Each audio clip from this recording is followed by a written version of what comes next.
Welcome to the MD Moto Group channel.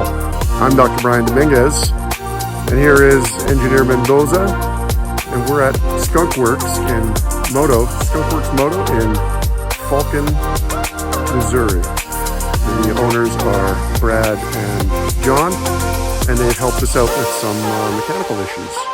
We're going to talk about opportunity and choice today. All right, check it out.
Okay, so I'm going to talk about choice and opportunity and one of the challenges that we've had. For a few days, we've been puzzling over a reoccurring electrical problem on my bike.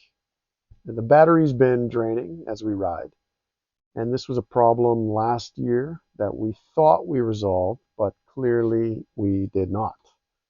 So what did we do? Well, two things that come to mind are the idea of choice and opportunity. So we had choices to make and tried to anticipate possible opportunities for each choice.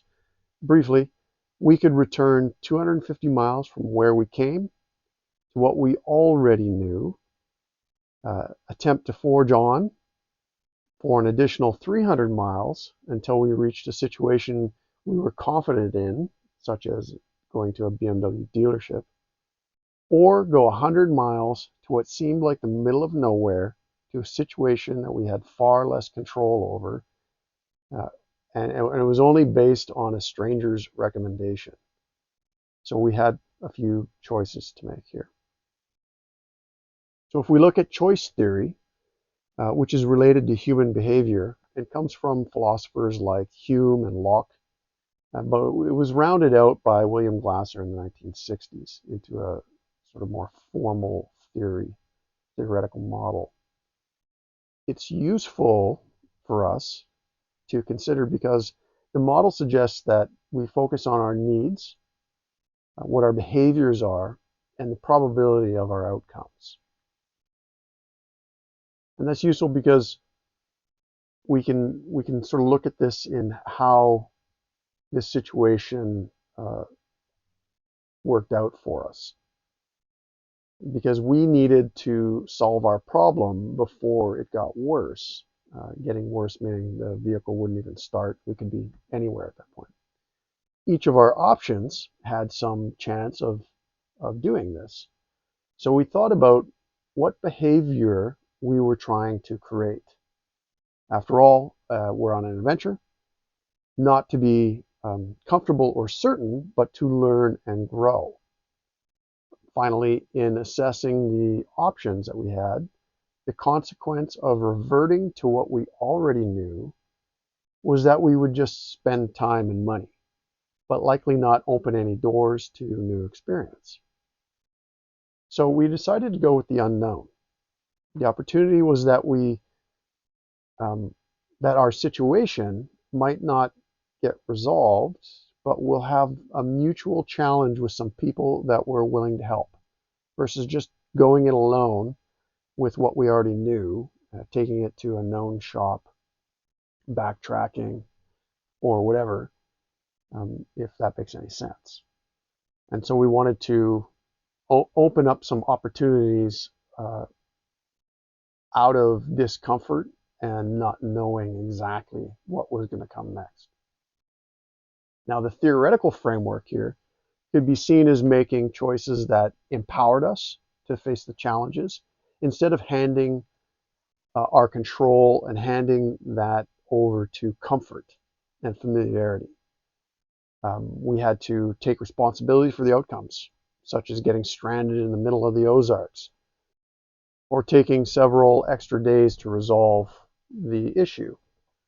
And finally, a reality check on the situation told us that it was more of a first world problem than it was really a bad situation. So what can leaders do when they hit a snag or a challenge that they're not sure how to handle exactly? Well, there are 4 things that might be useful to consider once you've recognized or feel that a situation needs sorting out. The situation might feel really stressful or unsure. That's one of the ways you know that it's occurring. So first, take the time to sit down with your team and problem solve. You know, if it's not dire and you can do that, take a few moments, step back, try to look at it objectively. Identify what is actually going on, what its impact likely is, and then brainstorm some possible options that you can evaluate. Create that choice list. Next, you can try to think about what you haven't already considered, you know, thinking outside the box, or what you might find uncomfortable, because a lot of innovation can come out of this. And really, this is where you find real innovation. Then remember to be resilient. You can do this by setting your intentions to take the best out of every opportunity and challenge yourself to turn lemons into lemonade, as the saying goes. And finally, everything changes, but nothing usually breaks. So have confidence in yourself and your team to do their best. At the end of the day, you're going to end up somewhere. And if you've done it with your best intentions and efforts, then you probably have far more control over the situation than when you started. And so there you have it. Making choices and taking advantage of new opportunities. So if that worked for you, hit some buttons below, and we'll see you next time.